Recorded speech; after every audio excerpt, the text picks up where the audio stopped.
Hello students, we will be discussing further some problems from JEE Advanced from the topic electrochemistry. Electrochemistry में आगे JEE Advanced जो problems हैं उनको हम discuss करते हैं, है ना। सबसे पहले हम डिस्कस करते हैं कि एक पैराग्राफ पूछा हुआ है JEE में और इस पैराग्राफ के बेसिस पे दो क्वेश्चंस हैं जिसको हमने आंसर करना है, right. I am just reading this statement. The concentration of potassium ions inside the biological cell is at least 20 times higher than the outside. है ना। वो कह रहा है कि ये आपके पास एक सेल है, सेल के अंदर भी पोटेशियम आयंस हैं, सेल के बाहर भी पोटेशियम आयंस हैं और सेल के जो अंदर पोटेशियम आयंस है उसकी कंसंट्रेशन बाहर जितने हैं उनसे 20 टाइम्स ज़्यादा है। मतलब यहाँ जो भी पोटेशियम आयन की कंसंट्रेशन है, सेल के अंदर जो पोटेशियम आयंस की कंसंट्रेशन है वो 20 टाइम्स ज़्यादा है। इस तरह के सेल्स को बेटा जो कंसंट्रेशन डिफरेंस पे काम करते हैं with in the same electrodes, है ना। एक ही तरह की इलेक्ट्रोड्स हैं दोनों तरफ, लेकिन कंसंट्रेशन ग्रेडियंट है जिसकी वजह से सेल अगर काम करता है तो ऐसे सेल्स को क्या कहा जाता है? Concentration cell. तो ये एक तरह का क्या है? कंसंट्रेशन सेल है। और कंसंट्रेशन सेल में हमने पढ़ा हुआ है no net cell reaction takes place, net cell reaction नहीं होती। तो कंसंट्रेशन सेल का ई नॉट सेल क्या होता है? Zero, right. कंसंट्रेशन सेल्स का ई नॉट सेल जीरो होता है क्योंकि दोनों इलेक्ट्रोड सेम होती है, कंसंट्रेशंस पे कोई फर्क नहीं पड़ता, स्टैंडर्ड कंडीशंस, ठीक है।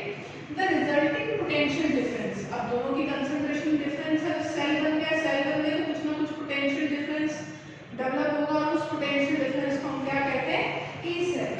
This resulting potential difference across the cell is important in several processes such as nerve transmission, है ना। हमारे जो सिग्नल या मैसेजेस ट्रांसफर होते हैं वो भी इस पोटेंशियल डिफरेंस की वजह से ट्रांसफर होते हैं। कैसे ट्रांसफर होते हैं? This is more of a biology part, ठीक है। Nerve impulses and maintaining the ion balance. A simple model for such a concentration cell, है ना। ऐसे concentration cell को कुछ इस तरह से represent आप कर सकते हो कि M solid M plus aqueous में जा रहा है एनोडिक पार्ट में, मतलब यहाँ रिएक्शन हो रही है M solid जा रहा है M plus aqueous plus electron में जिसकी कंसंट्रेशन है 0.05 M, और इधर क्या है M plus aqueous जिसकी कंसंट्रेशन है 1 M, वो रिड्यूस हो रहा है किस मेटल। जब बच्चे नेट सेल रिएक्शन बनाएंगे तो नेट सेल रिएक्शन कैसे बनाएंगे? मेटल सॉलिड से मेटल सॉलिड कैंसिल हो जाएगा, इलेक्ट्रॉन से इलेक्ट्रॉन कैंसिल हो जाएगा, तो नेट सेल रिएक्शन बनेगी metal plus aqueous 1M convert हो रहा है मेटल प्लस एक्वस में जिसकी कंसंट्रेशन है 0.05। तो ये नेट सेल रिएक्शन हमारे पास है इस क्वेश्चन के अकॉर्डिंग। अब देखते हैं इस गिवन इंफॉर्मेशन के अकॉर्डिंग जो क्वेश्चन पूछा हुआ उसका कैसे ग्राफिक करना है। फॉर द अबव सेल, है ना, अबव सेल के लिए ई सेल और डेल्टा जी की बात की हुई है।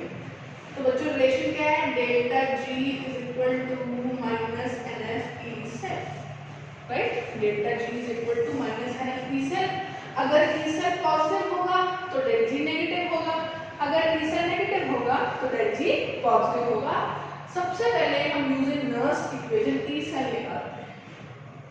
ई cell is equal to E not cell minus 0.0591 by N log product की कंसंट्रेशन बाय रिएक्टेंट की concentration. This is the popular form of Nernst equation at 25 degree Celsius. अब इसका ई सेल कितना लिया हुआ बेटा हमें? 70 मिलीवोल्ट, है ना। हम देख लेते हैं कि ये ई सेल जो है वो 70 है, मैग्नीट्यूड दिया हुआ है ना, साइन नहीं दिया हुआ। साइन हम देख लेते हैं E not cell 0 minus 0.0591 by net electron कितने कैंसिल हो रहे हैं? 1 लॉग प्रोडक्ट साइड क्या है? प्रोडक्ट साइड है 0.05 बाय 1, राइट।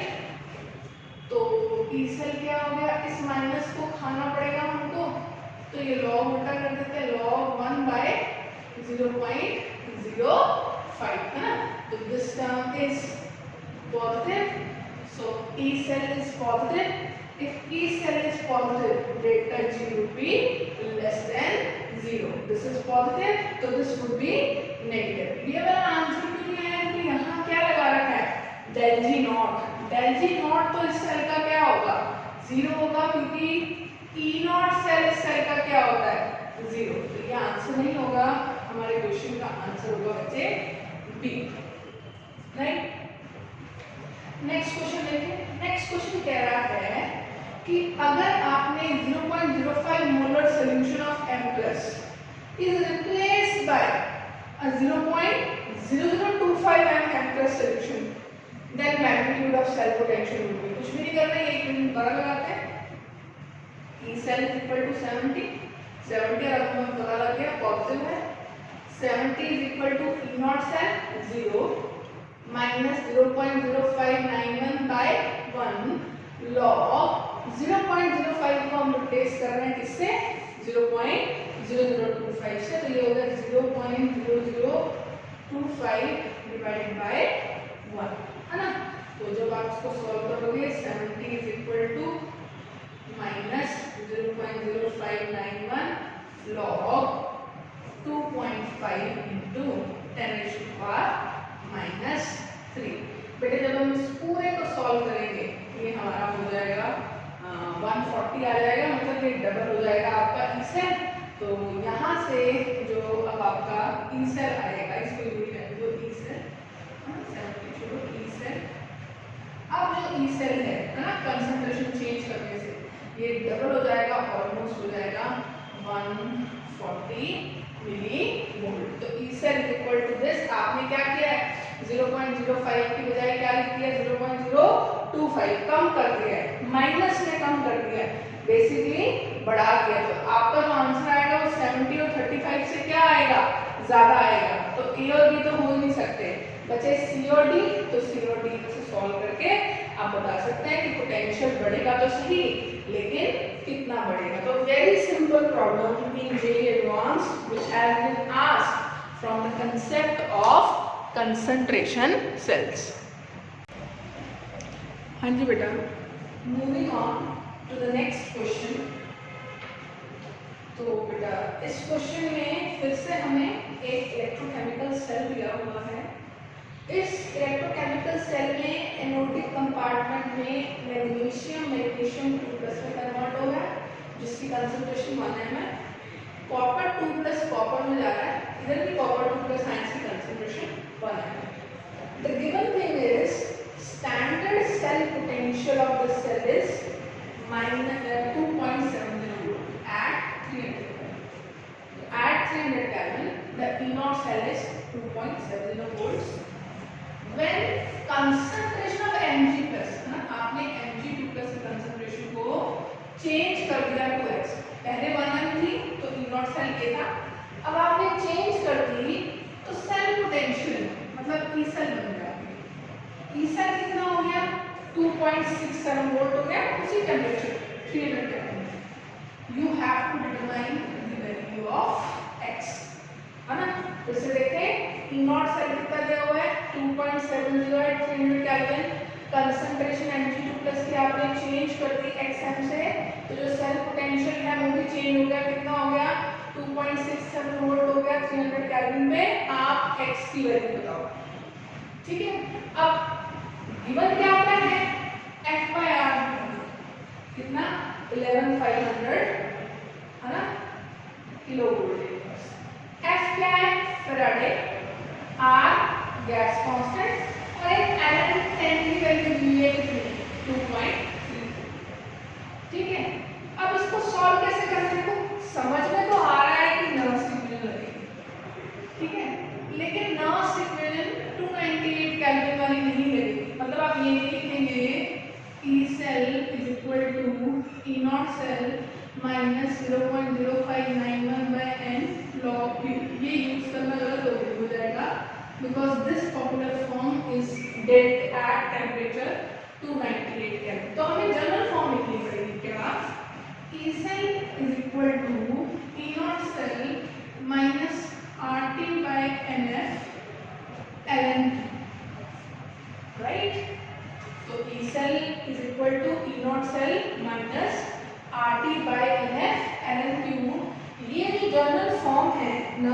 इक्वेशन की, हमें यही जनरल फॉर्म लिखनी पड़ेगी, है ना, क्योंकि जो टेम्परेचर है वो हमारा अब 298 केल्विन नहीं है। अब इसमें वैल्यूज पुट करते हैं बच्चे, ई सेल, है ना, एक बार सेल रिएक्शन देख लेते हैं। सेल रिएक्शन हो रही है magnesium solid copper 2 plus aqueous जिसकी कंसंट्रेशन 1 and 3, वो चेंज हो रहे हैं Mg2 प्लस एक्वस। अब आपने इसको कह दिया XM प्लस कॉपर सॉलिड, है ना, ये सेल रिएक्शन हो रही है। कहाँ से पता लगा हमें? हाँ, सेल की रोटेशन से पता लगा। अब ई सेल कितना लगेगा आपको? 2.67, so E cell is 2.67। E not cell कितना दिया हुआ बच्चे? ई नॉट सेल दिया हुआ है 2.70, ई नॉट सेल दिया हुआ है 2.70, ई सेल दिया हुआ है 2.67, ई नॉट सेल दिया हुआ है 2.70 माइनस R इंटू टी कितना दिया हुआ बेटा? 300 बाय n। इस नेक्स्ट सेल रिएक्शन का n क्या है? 2 into F ln Mg2 plus की कंसंट्रेशन x और रिएक्टेंट में कॉपर 2 प्लस है, कॉपर 2 प्लस की कंसंट्रेशन 1 और गिवन में बेटा आपको F बाय R दिया हुआ कितना? 11500। तो ये होगा 2.67 is equal to 2.70 minus 1 into 300 by 2 into 11500 ln x। ठीक है, ध्यान से देखें, हमने f बाय r की वैल्यू सब्स्टिट्यूट कर दी है। f बाय r की वैल्यू हमें गिवन थी कितनी? 11500, तो ये हमने जो वैल्यू है ये इसको सब्स्टिट्यूट कर दिया है। अब जरा ध्यान से देखो, अगर मैं इसको अब सॉल्व करना चाहूँ तो ये हो जाएगा 2.67, है ना, इसको इधर लेते हैं, इसको लेते हैं, ये होगा 1 into 300 by 2 into 11500 ln x। ये माइनस कॉस से होगा, ये इधर जाके माइनस हो गया 2.70 माइनस 2.67। ठीक है, this is 300 by 2 into 11500 ln x और ये बचते हैं यहाँ पे 0.03। ठीक है, अब बेटे ln x के लिए इसको सॉल्व करेंगे तो ln x is equal to 0.03 into 2 into 11500 by 300। ठीक है, 0.03 इंटू 2 इंटू 11500 डिवाइडेड बाय 300। अब इस एक्सप्रेशन को जब हम सॉल्व करेंगे तो इस एक्सप्रेशन को सॉल्व करने के बाद ये एक्सप्रेशन आता है ln x is equal to 2.3। तो हम इस पूरे को सॉल्व करेंगे, it comes out to be 2.30। दिख ही रहा है आपको, ये डेसिमल से ये 0 कर दी तो ये ऑलमोस्ट 2.30 जो है वो आ रहा है। अब ln x 2.30 है, गिवन क्या है कि अगर x tan होगा तो ये 2.30 होगा, तो यहाँ पर बेटा x कितना आ गया? So this was the question from the year 2018 numerical type up to double decimal। आपने इसका आंसर लिखना है plus 10.00।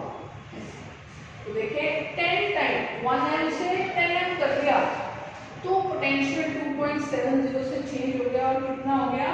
2.67, right. So this is the numerical problem from again Nernst equation which has been asked in JEE Advanced 2018। हाँ जी बच्चे, let us see the next problem। Next problem में बेटा हमें कुछ SRP डाटा गिवन है logs couples के। देखो iron 3+2 iron 2+2 0, copper 2+2 copper 1+2 copper, oxygen to water in acidic medium, oxygen to OH minus in neutral medium से basically, chromium 3+2 chromium and chromium 2+2।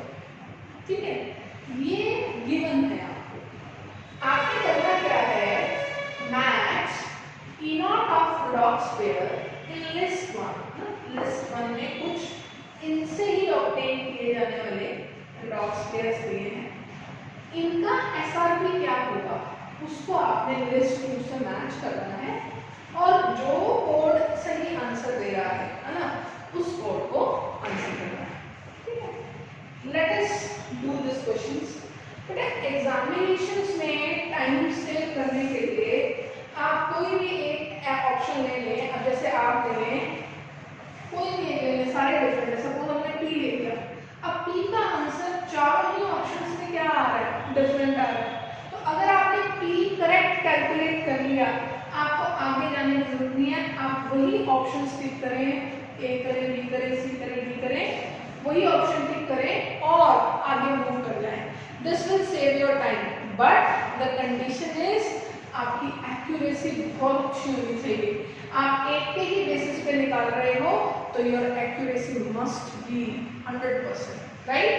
नहीं तो आप दो निकाल के भी क्या कर सकते हो, अपने आंसर को क्रॉस कंफर्म कर सकते हो। जैसे पहली लिस्ट है कि हमें आयरन 3+2 आयरन का पोटेंशियल निकालना है, आयरन 3+2 आयरन का पोटेंशियल निकालना है। तो स्कीम क्या होगी, आयरन 3+ जाएगा किसमें, आयरन 2+ में, और आयरन 2+ किसमें जाएगा, आयरन 3+ आयरन में जाना चाहिए, आयरन 3+ आयरन 2+ में जाएगा, और फिर वो आयरन 2+ जो है वो किसमें जाएगा, आयरन, है ना।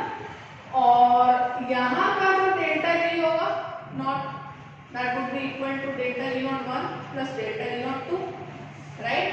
तो यहाँ डेल्टा जी नॉट किसके बराबर होगा बेटा, delta G not 1 plus delta G not 2 minus NF E naught is equal to minus N1 F E naught 1 minus N2 F E naught 2, right.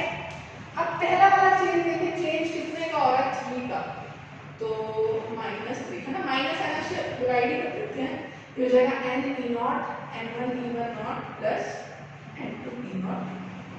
यहाँ n कितना है, 3 इंटू 3+2 आयरन ने पूछा है, x is equal to n1 3+2+2 change 1 का ही है, और 3+2+2 3+2+2 potential कितना दिया आपको 0.77, तो 0.77 प्लस n2 कितना है 2 इंटू आयरन 2+2 आयरन कितना है -0.44, this is -0.44. So this becomes x is equal to 0.77 minus 0.88 by 3, right? 0.77 minus 0.88 by 3, ये कितना आ गया, ये ऑलमोस्ट आ गया -0.11 by 3, है ना, -0.11 by 3, approximately -0.4 volts, -0.04 volts, right, -0.04 volts। तो कौन सा ऑप्शन आ रहा है इस P के लिए, इस P के लिए हमारे पास आंसर आ रहा है 3, है ना। तो P के लिए 3 कहाँ है, यहाँ, तो हमारा आंसर बेटा क्या होना चाहिए, हमारा आंसर होना चाहिए डी, राइट। अब ऐसे ही आप क्रोमियम 3+2 क्रोमियम 2+ भी निकाल सकते हो। आपने सबसे पहले क्रोमियम 3+2 क्रोमियम किया, फिर बीच में एक स्टेज डाल दी क्रोमियम 2+, है ना। आपको दिया हुआ है क्रोमियम 3+2 0 का पोटेंशियल कितना है -0.74, ये मल्टीप्लाई हो जाएगा 3 से, is equal two chromium 3+2 chromium 2+ पूछा है, n फैक्टर 1 ही है, 1 into x plus 2+2 0 n factor 2 और 2+2 0 पोटेंशियल दिया हुआ है -0.91 वोल्ट्स, ठीक है। तो ये हो गया -0.74 into 3 -2.22, ठीक है। तो 74 into 3 21 into x, राइट।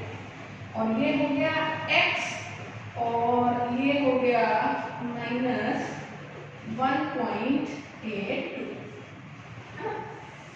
तो ये हो गया -2.22 प्लस 1.82x -2.22 प्लस 1.8204, तो ये आ गया आपके पास x -0.4 वोल्ट। मतलब s का आंसर आपके पास आ रहा है 2। s का आंसर आ रहा है 2। क्रॉस कंफर्मिंग, यार आंसर शुड बी डी। ठीक है, अब इस रिएक्शन की बात करें ना, इसका पोटेंशियल कैसे आएगा, ध्यान से देखो बच्चों। अगर इस रिएक्शन को अगर इस रिएक्शन और ये रिएक्शन है हमारे पास, हमें चाहिए 4H2O gives 4H plus plus 4OH minus। ठीक है, अब हमें इन दोनों रिएक्शन से क्या लेना है ना, इन दोनों रिएक्शन से यहाँ 2 आएगा बैलेंस करने के लिए 2H2। अगर हम इस रिएक्शन को H2O से हमें चाहिए, अगर हम इस रिएक्शन को रिवर्स करके इसमें ऐड करते हैं, इस रिएक्शन को रिवर्स करके इसमें ऐड करते हैं, तो हमारे पास ये इक्वेशन समझ में आ गया। इस रिएक्शन को रिवर्स करके इसमें ऐड करते हैं तो हमारे पास ये रिएक्शन आ जाएगी, और यही ऑपरेशन हम इनकी डेल्टा जी वैल्यूज पे करेंगे, है ना। मतलब अगर ये इसका डेल्टा जी नॉट 1 है, ये डेल्टा जी नॉट 2 है, तो हमने क्या किया है, हमने किया है कि डेल्टा जी नॉट 2 माइनस delta G not 1 resultant reaction आ जाएगी, उससे resultant minus NF T cell जो है वो बहुत आसानी से हम निकाल सकते हैं। और सिमिलरली ये डिस्प्रोपोर्शनेशन रिएक्शन है, डिस्प्रोपोर्शनेशन रिएक्शन के लिए भी आपको पोटेंशियल दिए हुए हैं। कॉपर 2 + 2 कॉपर जाने में क्या पोटेंशियल लग रहा है, कॉपर +1 2 कॉपर जाने में क्या पोटेंशियल लग रहा है, तो कॉपर 2+ से सीधा कॉपर का पोटेंशियल आ जाएगा। दो काम हो रहे हैं यहाँ पे, दोनों ही प्रोसेसेस की जो वैल्यूज है वो ऐड हो जाएंगी, और ऐड होने के बाद ये चीजें सारी सॉर्ट आउट होंगी। लेकिन एग्जामिनेशन अप्रोच यही है कि अगर आपके पास ऑप्शंस अलग-अलग हैं तो आप किसी भी एक इजी पार्ट को सॉल्व करें, इजीएस्ट पार्ट को सॉल्व करके जो आपके पास आंसर आ रहा है उसको टिक करें। बस minded, your accuracy for this should be 100%। हाँ जी बेटा, next problem which has been asked in JEE Advanced 2018 is actually from the concept of molar conductivity and limiting molar conductivity and their applications। ठीक है, थोड़ा सा cross law भी आपको यहाँ पता होना चाहिए। ये सब डिस्कस करने से पहले मैं क्वेश्चन रीड कर देती हूँ आपके लिए। The question says molar conductivity, कैसे रिप्रेजेंट करते हैं, lambda x। Molar conductivity of a solution of weak acid HX, जिसकी कंसंट्रेशन आपको दे रखी है 0.01 m, is 10 times smaller than the molar conductivity of solution of another weak acid HY 0.1 m, उसकी concentration है। मतलब बेटा गिवन क्या है, गिवन है आपके पास 2 वीक एसिड, है ना, 2 weak acids are given, 1 weak acid is HX, another weak acid is HY। 2 weak acids given है HX एंड HY, और बोला क्या हुआ है, बोला ये हुआ है कि lambda molar of HX is 10 times smaller than lambda molar of HY। lambda molar of HX और lambda molar of HY relate करें तो इट इज 10 times smaller। ठीक है, और क्या दे रखा है, lambda m naught माइनस, है ना, lambda m naught का मतलब क्या है, लिमिटिंग मोलर कंडक्टिविटीज। दोनों एनायंस की लिमिटिंग मोलर कंडक्टिविटीज आपको सेम दे रखी हैं, तो जरा ध्यान देना। Limiting molar conductivity of HX क्या होगी, molar conductivity of HX H plus plus limiting molar conductivity of X minus, और limiting molar conductivity of HY क्या दे रखी है, limiting molar conductivity of H plus plus limiting molar conductivity of Y minus. अब H plus same होगी और इनकी same दे रखी है, तो इट मीन्स हमें दे रखा है कि lambda naught H X is equal to lambda naught H Y, है ना। एच प्लस का इनफाइनाइट डाइल्यूशन पे सेम कंट्रीब्यूशन आएगा चाहे कोई भी एनायन लगा, और इन एनायंस की लिमिटिंग मोलर कंडक्टिविटी हमें ऑलमोस्ट क्या दे रखी है, सेम दे रखी है। हमसे पूछा क्या है, हमसे इनके pKa वैल्यूज का डिफरेंस पूछा है। अब pKa तक जाना है तो Ka पे जाना पड़ेगा, Ka इज डिसोसिएशन कांस्टेंट। अब Ka तक जाने के लिए ये इंफॉर्मेशन है हमारे पास, है ना। जरा देखें कि हमारे पास एक एसिड है HX, सपोज ये H प्लस X माइनस में जा रहा है, तो this is 3 minus C alpha, this is C alpha, C alpha, Ka is equal to C square alpha square by C 1 minus alpha। आपने अल्फा को negligible लेना है ना, consider degree of dissociation of both acids to be very much less than 1, neglect कर सकते हैं। Ka किसके बराबर होगा, C अल्फा स्क्वायर, है ना। तो K1 किसके बराबर होगा, C1 alpha, this is for acid HX, और K2 किसके बराबर हो गया, C अल्फा 2, ये हो गया HY, है ना। अब ध्यान से सुनो, अल्फा क्या होता है, lambda m by lambda m not. तो अगर ये चीज है तो बेटा अल्फा ऑफ hx क्या हो गया, अल्फा ऑफ hx हो गया lambda m of hx divided by lambda m not of hx। Similarly alpha of hy किसके बराबर होगा, lambda molar of hy divided by lambda molar not of hy। Ratio लेते हैं alpha of hx to alpha of hy, किसके बराबर होगा, lambda molar hx by lambda m not hx divided by lambda molar hy by lambda naught hy। ये answer होगा, same है ना, proof किया हमने, ये सेम है। और इनका रिलेशन क्या है, 1/10, it means lambda hx by lambda hy, ये कितना है, 1/10। ठीक है, अगर ऐसा है बच्चे तो Ka ऑफ hx किसके बराबर है, concentration of hx into alpha of hx का स्क्वायर। डिवाइड में लिखो अगर मैं Ka ऑफ hy, तो यहाँ डिवाइड में क्या हो जाएगा, concentration of hy into alpha of hy का स्क्वायर। अब इस चीज को मैं होल स्क्वायर लूं, ठीक है। तो ये किसके बराबर है, CHX और CHY। CHX, HX की कंसंट्रेशन कितनी दी हुई है, 10⁻², और HY कितनी दे रखी है, 10⁻1, और ये रेशियो दे रखा है 1/10 का स्क्वायर। ठीक है बेटे, सॉल्व करते हैं, ये कितना निकल के आया, ये आया 10⁻² बाय 10⁻1 इंटू 10⁻²।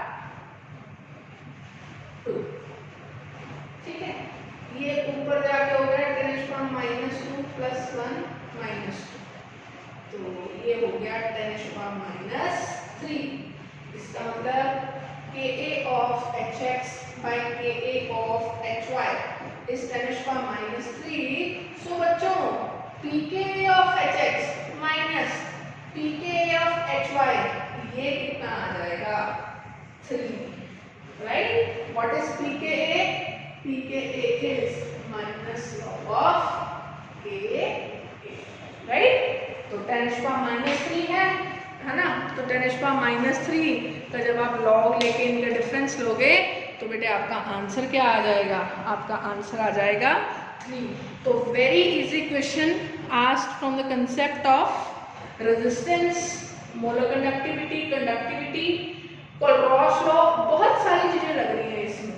अब जैसे ये कंसेप्ट लगा है कोलरॉश लॉ से, ठीक है, ये कंसेप्ट लग रहा है एप्लीकेशन ऑफ कोलरॉश लॉ से, ये चीज आ रही है इक्विलिब्रियम से सारी pKa वाली। तो ऐसी प्रॉब्लम्स मैंने आपको पहले भी कहा था, आपको देखने को मिलेगी जिसमें जेईई एडवांस के क्वेश्चंस में स्पेशली 2 से ज़्यादा चैप्टर्स को, है ना, या 2 से ज़्यादा कंसेप्ट्स को एक साथ मर्ज करके बहुत ही ब्यूटीफुली प्रेजेंट किया होगा और उस ब्यूटीफुल फॉर्म ऑफ क्वेश्चन को ही हमने क्या करना है, बहुत अपने कंसेप्ट से स्टिक करते हुए उसको अटेम्प्ट करना है। आंसर डेफिनेटली आएगा, चीज़ें मुश्किल नहीं होंगी, लेकिन चीज़ों का कोरिलेशन करना आपको बहुत अच्छे से आना चाहिए, राइट। हाँ जी बेटा, moving on to our next question again based on Nernst equation. आपको पता लग रहा होगा नर्स इक्वेशन की कितनी ज़्यादा इंपॉर्टेंस है when we talk of J advance through the chapter electrochemistry. देखो बेटा, सेल रिएक्शन दिया हुआ आपको, ये consider the following cell reaction: 2 iron solid plus O2 gases plus 4H plus aqueous is forming 2 Fe2 plus aqueous plus 2 H2O liquid। और इसका जो E not दिया हुआ बेटा वो कितना दिया हुआ है, 1.67 वोल्ट, है ना। और आपको सभी आयंस का, गैसेस का जो भी इन्वॉल्व है उन सबके एसेंशियल पैरामीटर्स दिए हुए हैं। अभी देखो ये एक्वस आयन प्लस का कंसंट्रेशन दे रखा है, ये ऑक्सीजन गैस का प्रेशर दे रखा है, ये पीएच दे रखा है, पीएच भी दे रखा है बच्चों। H प्लस क्या होगा, 10⁻³ और आपसे सेल टेंशन पूछा है, ई सेल पूछा है, राइट। ई सेल पूछा है कितने टेम्परेचर पे, 25 डिग्री सेल्सियस पे। तो very popular form of nurse की इक्वेशन हम लगा सकते हैं, ठीक है। अब इसको सॉल्व करते हैं। E cell is equal to E not cell minus 0.059 by n log। अब रिएक्टेंट साइड क्या है, आयरन 2 प्लस और स्टोइकियोमेट्री 2 है तो iron 2 plus raise to power 2।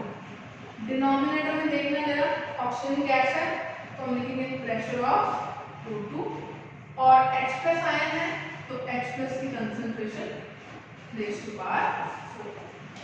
तो ई सेल किसके बराबर है, ई नॉट सेल कितना दिया हुआ बच्चे, 1.67। ई नॉट सेल कितना दिया हुआ है, 1.67 माइनस 0.059 डिवाइडेड बाय n। जरा देखना, आयरन 0 से +2 में जा रहा है और 2 आयरन में चेंज कर रहे हैं तो total changes of 4, 0.059 by 4 log iron 2 plus, where is iron 2 plus, yes here is iron 2 plus, concentration is 10⁻³ का square divided by pressure of O2 10⁻⁻1, this is pressure of O2 and pH H plus 10⁻³ की power, ठीक है। तो ये कितना हो गया, ये हो गया 1.67 माइनस 0.059 बाय 4 log, ये हो गया 10⁻⁻6 बाय 10⁻⁻1 इंटू 10⁻⁻12। ये पूरा सॉल्व करेंगे, 1.67 minus 0.59 bye 4 log 10⁻⁻6 plus 13, that will come out to be log 10⁻⁻7, है ना। log 10⁻⁻7 आगे आ जाएगा as 7 तो ये बन जाएगा बेटे 1.67 माइनस 0.059 बाय 4 इंटू 7, है ना। और जब इसको सॉल्व करेंगे बेटे हमारा आंसर आएगा 1.57 volts। So the answer to this question is 1.57। So very easy, just 4 concepts are required। Yes beta, next question is a conceptual question based on the concept of conductometric titration। conductometric titrations में क्या होता है बेटा, आप titration conduct करवाते हो, दो चीज़ों को मिक्स करते हो और फिर देखते हो कि एक सब्सटेंस के एक पर्टिकुलर वॉल्यूम मिक्स करने पर कंडक्टेंसेस कैसे चेंज होते हैं, ठीक है। All the fact depend on कि जो कंडक्टेंस है ये फ्री आयंस के नंबर पर डिपेंड करते हैं, नंबर ऑफ फ्री आयंस। अगर नंबर ऑफ फ्री आयंस बढ़ जाएंगे कंडक्टेंस बढ़ जाएगी, अगर नंबर ऑफ फ्री आयंस कम हो जाएंगे तो कंडक्टेंस भी कम हो जाएगी। तो आपको कंडक्टेंस ऑफ वॉल्यूम के वर्सेस ग्राफ दिए हुए हैं किसकी रिएक्शन के बीच में, आपने KCl एक्वस में ऐड किया है AgNO3 एक्वस, आपको पता रिएक्शन क्या होगी, AnO3 एक्वस बनेगा, लेकिन सोल्यूशन में से AgCl सॉलिड जो है वो प्रेसिपिटेट करता जाएगा। ठीक है, तो शुरू में कुछ डेफिनेट कंडक्टेंस की वैल्यू थी KCl सोल्यूशन की वजह से, जैसे जैसे बेटा आपने AgNO3 डाला आयंस बढ़ने चाहिए थे, लेकिन जितना Ag और NO3 आपने डाला उतना ही सोल्यूशन में से Ag और Cl बाहर निकल गए in the form of precipitate. मतलब जितना आप AgNO3 ऐड करते रहे, जैसे सपोज 1 मोल AgNO3 आपने ऐड कर दिया तो 1 मोल AgCl भी सोल्यूशन में से बाहर हो गया, तो मतलब जितने मोल्स आयंस के ऐड किए उतने ही मोल्स आयन के बाहर हो गए, तो इसका मतलब कंडक्टेंस की वैल्यू क्या रहेगी, ऑलमोस्ट सेम। ठीक है, उसके बाद क्या हुआ कि जब प्रेसिपिटेशन कंप्लीट हो गया, प्रेसिपिटेशन कंप्लीट्स, उसके बाद क्या हुआ कि आप AgNO3 डालोगे वो तो सोल्यूशन में फिर बढ़ता जाएगा बढ़ता जाएगा बढ़ता जाएगा, जिससे number of free ions solution में इंक्रीज होते जाएंगे। नंबर ऑफ फ्री आयंस जैसे जैसे इंक्रीज होते जाएंगे बच्चों, अभी मैंने बताया number of free ions increase होने का मतलब है सिस्टम की कंडक्टेंसेस भी इंक्रीज होती जाएगी। पहले तो प्रेसिपिटेशन की वजह से कोई फर्क आया नहीं, लेकिन जब प्रेसिपिटेशन कंप्लीट हो गया तो ये ions per unit volume ions का नंबर इंक्रीज करने में लगेंगे, जिसकी वजह से कंडक्टेंस जो है पहले सेम रहने के बाद अब इंक्रीज हो जाएगी एक पर्टिकुलर वॉल्यूम, मतलब इस वॉल्यूम पे प्रेसिपिटेशन वाज कंप्लीट। उसके बाद नंबर ऑफ आयंस बढ़ने लगे, इस वजह से कंडक्टेंस भी बढ़ने लगे। तो बच्चे इसका जो आंसर है वो क्या है, डी। तो ये कोई स्पेशल टॉपिक नहीं होता, कंसेप्ट क्या है इस क्वेश्चन का, इन पेंटोक्टोमेट्रिक टाइट्रेशन ग्राफ का, कि अगर फ्री आयंस का नंबर बढ़ेगा, है ना, तो चांसेस में फ्री आयंस का नंबर बढ़ेगा, तो फ्री आयंस का नंबर बढ़ने के साथ साथ सिस्टम की कंडक्टेंस भी बढ़ती हुई पाई जाएगी। हाँ जी बेटा, let us see another problem. Actually again it is a comprehension based problem. A comprehension is given and along with the comprehension 2 questions are to be answered. Let us read the comprehension first. The electrochemical cell shown below is a concentration cell. ये आपको एक cell show करके देखना है ना, ये आपके पास anodic part है और ये आपका कंसंट्रेशन सेल है, तो कंसंट्रेशन ग्रेडियंट पे काम करेगा, है ना। इधर मेटल 2 प्लस आयन की कंसंट्रेशन कुछ और होगी, इधर मेटल 2 प्लस आयन की कंसंट्रेशन कुछ और होगी। The EMF of the cell depends on difference in concentration of M2 plus ion at the 2 electrode, है ना। यही कंसंट्रेशन सेल का बेसिक है कि वोल्टेज क्यों मिलता है, वोल्टेज इसीलिए मिलता है क्योंकि दोनों चैम्बर्स में जो आयंस हैं उनकी कंसंट्रेशंस में डिफरेंस होता है, इसीलिए ऐसे कंसंट्रेशन सेल्स को इलेक्ट्रोलाइट कंसंट्रेशन सेल्स भी बोला जाता है। अब हम देखते हैं, हमसे पूछा क्या है, हमें एक चीज और दी हुई है कि 298 केल्विन पर इस सेल का ई सेल कितना है, 0.05, और आपको पता है कंसंट्रेशन सेल है, तो बच्चों नेट सेल रिएक्शन नहीं होने की वजह से ई नॉट सेल तो ऐसे सेल्स का 0 होता है, ई सेल दे रखा है 298 केल्विन पे कितना, 0.059। ठीक है, अब जरा हम क्वेश्चन पढ़ते हैं पहला।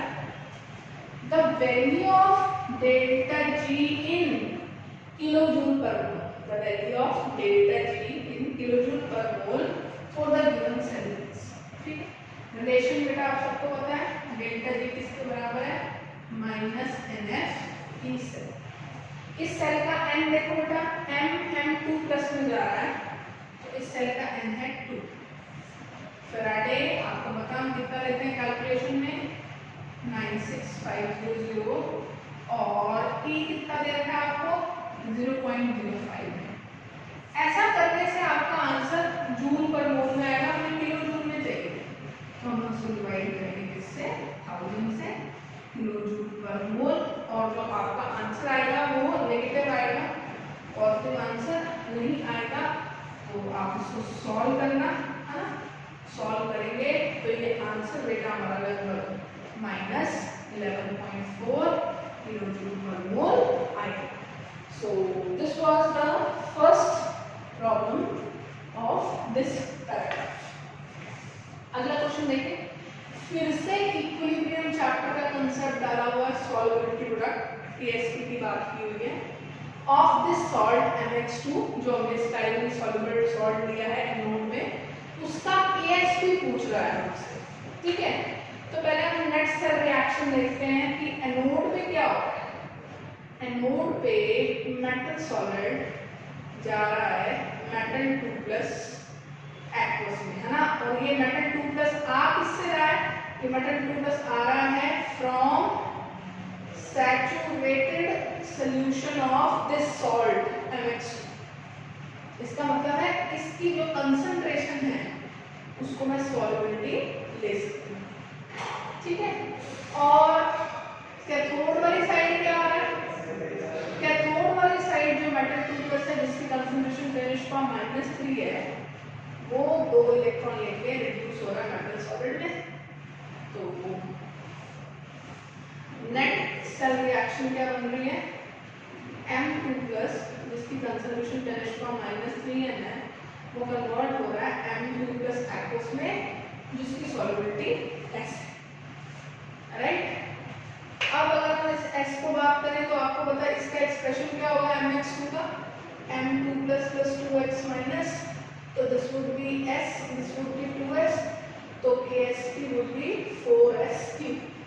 अगर somehow हम S को निकाल लेते हैं तो हम KSP भी निकाल सकते हैं, निकालते हैं नॉन लगाते हैं, E cell is equal to, है ना, E cell कितना दे रखा है 0.05 is equal to E0 cell 0 minus 0.059, है ना, take 2.303 RT by F to 0.059 by N minus 0.059 by N, N is reaction में क्या है 2 log, है ना, ये S आ गया ऊपर, S by यानी कि M2+ anodic by M2+ cathodic by 2 log M2+ anodic को मैंने क्या लिया S, M2+ कैथोडिक कितना है 10⁻³ तो ये हो गया 0.059 is equal to 0.059 by 2 log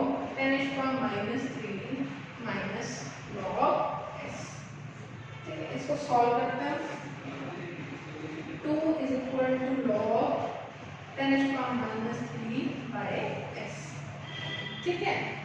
तो इसको जब हम सॉल्व करेंगे तो log 2, है ना, तो इसको जब हम सॉल्व करेंगे यहाँ देखिए,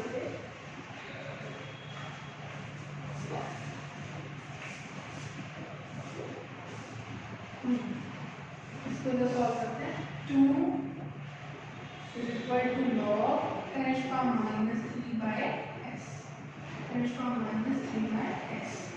अब 2 में क्या लिख सकती हूँ, log 10⁻² को 2 लिख सकते हैं, log 10⁻², 2 log 10, 2 into 1, 2 log 10⁻³ by S, S is equal to 10⁻³ by 10⁻², this comes out to be 10⁻⁵. If S is 10⁻⁵, bete, then KSP is 4 into 10⁻⁵ का cube, 4 into 10⁻⁻15. Now look at the options. So it is very clear. Our answer is 4 into 10⁻⁻15. तो majorly जो electrochemistry को deal करता है या जो chapters electrochemistry से connect किए जा सकते हैं वो चैप्टर्स कौन कौन से हैं, वो चैप्टर्स है थर्मोडायनेमिक्स, वो चैप्टर है इक्विलिब्रियम। दोनों को बहुत अच्छे से इलेक्ट्रोकेमिस्ट्री में ब्लेंड करके स्पेशली जेई एडवांस के लिए बहुत सारी प्रॉब्लम्स बनी हैं। हमने अपने पिछले तीनों लेक्चर में पहले एनसीईआरटी डिस्कशंस की, फिर JEE main advance combined discussion किया, और इस लेक्चर में तो हमने टोटली जेई एडवांस से जितनी भी प्रॉब्लम्स आई हैं उन सबको डिस्कस किया। तो I hope the chapter electrochemistry is now very clear to all of you on all regards, whether it should be for boards preparation, JEE main or JEE advanced preparation. So beta, we will be meeting up next with our another chapter very soon.